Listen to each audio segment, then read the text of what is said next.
भारत में personal computer, laptop, palm top, स्वचालित data processing machine, micro computer, processor और बड़े मेन फ्रेम कंप्यूटर के आयात को तत्काल रूप से प्रतिबंधित कर दिया गया है।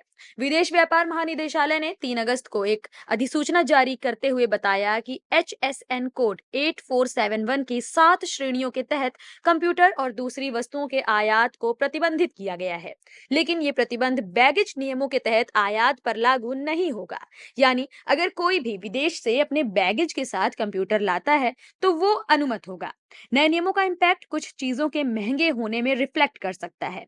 घरेलू उद्योग को बढ़ावा देना और चीन को निर्भरता करना ही इसका मुख्य उद्देश्य है। प्रतिबंध लगाने के मुख्य उद्देश्य की बात करते हुए बताया गया कि घरेलू विनिर्माण को बढ़ावा देने और चीन से इन वस्तुओं के आयात के अधिकांश हिस्से को कम करने की वजह से इस स्कीम को बढ़ाया जा रहा है। फिलवक्त चीन से लैपटॉप और पर्सनल कंप्यूटर काफी ज्यादा आयात होते हैं।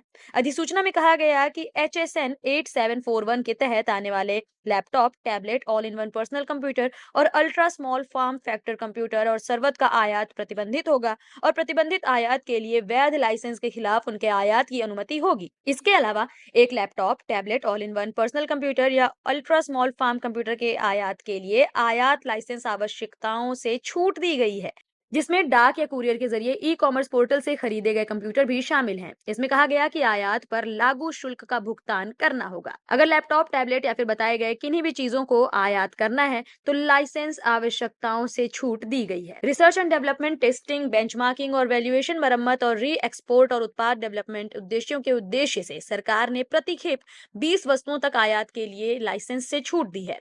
हालांकि शर्त यही होगी कि इन आयातों को केवल बताए गए उद्देश्यों के लिए ही उपयोग किया जाएगा। इनकी बिक्री की अनुमति पूरे देश में कहीं पर भी नहीं होगी। ये उपाय कंपनियों को भारत में स्थानीय स्तर पर निर्माण करने के लिए प्रेरित करता है, क्योंकि देश इलेक्ट्रॉनिक्स क्षेत्र में अपनी घरेलू उत्पादन क्षमता को मजबूत करना चाहता है। प्रोडक्शन लिंक्ड प्रोत्साहन योजना में मई में 17,000 करोड़ रुपए के परिव्यय के साथ संशोधित किया गया था, जो कि 2021 में पहली बार मंजूर की गई योजना के बजट का दोगुना से भी ज्यादा है।